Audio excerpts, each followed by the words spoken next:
Le vent hurlait comme une bête sauvage. Les vagues s'élevaient telles des murs sombres prêts à engloutir le monde. La pluie frappait le pont du navire comme des milliers de marteaux. Et au cœur de cette tempête, un cargo chargé de médicaments essentiels. Sa destination, l'île d'Avaria, frappée par une épidémie meurtrière. Sans cette cargaison, des centaines de vies seraient perdues. Mais l'équipage n'avait pas peur de la mer. Il avait peur de son capitaine. Le capitaine s'appelait Noah Valen, 32 ans, le plus jeune commandant de la flotte humanitaire. Certains officiers murmuraient derrière son dos. Trop jeune, trop ambitieux. Il n'a jamais affronté une vraie tempête. Quand l'ancien capitaine avait quitté le poste, beaucoup espéraient un vétéran expérimenté. Ils ont eu Noah, calme, silencieux, observateur et sous-estimé. Au départ, le ciel était clair, mais à mi-parcours, les radars annoncèrent une dépression violente. Le second, Mark Heller, s'approcha du capitaine. Nous devrions faire demi-tour. Cette tempête est classée niveau rouge. Noah fixa l'horizon.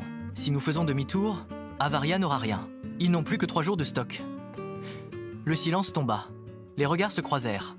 Il prit sa décision. On continue. Quelques heures plus tard, la mer changea de visage.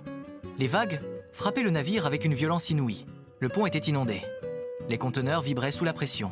Un éclair illumina le ciel, révélant l'immensité monstrueuse de l'océan déchaîné. L'équipage commença à douter. « On va couler !» cria un marin. Le moteur principal gronda étrangement. Une panne partielle. La panique s'installa. Noah descendit dans la salle des machines. Il n'était pas seulement capitaine. Avant cela, il avait étudié l'ingénierie navale. Sous la pluie d'étincelles et le bruit assourdissant, il guida les mécaniciens. Stabiliser la pression ici. Renforcer la ligne hydraulique. Ses mains étaient couvertes de graisse. Son uniforme trempait. Mais son regard restait déterminé. Pendant ce temps, la tempête empirait. Une vague gigantesque frappa le flanc du navire. Le bateau pencha dangereusement. Plusieurs membres de l'équipage tombèrent. Le second hurla. « Capitaine, on perd le contrôle !» Noah remonta en courant. Il saisit le gouvernail assisté. « Orientez la proue face aux vagues. Ne les prenez jamais de côté. » Sa voix, ferme et posée, coupa court à la panique. Il ne criait pas, il dirigeait. Les heures passèrent comme une éternité. La pluie fouettait leurs visages. Le tonnerre couvrait leurs ordres. Mais peu à peu, quelque chose changea. L'équipage cessa de douter. Ils commencèrent à croire. Parce que leur capitaine ne tremblait pas. Au lever du jour, la tempête s'éloigna. Le ciel devint gris clair.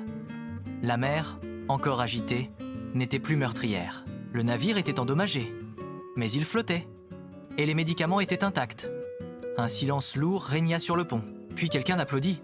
Un marin, puis un autre. Bientôt, tout l'équipage regardait Noah différemment.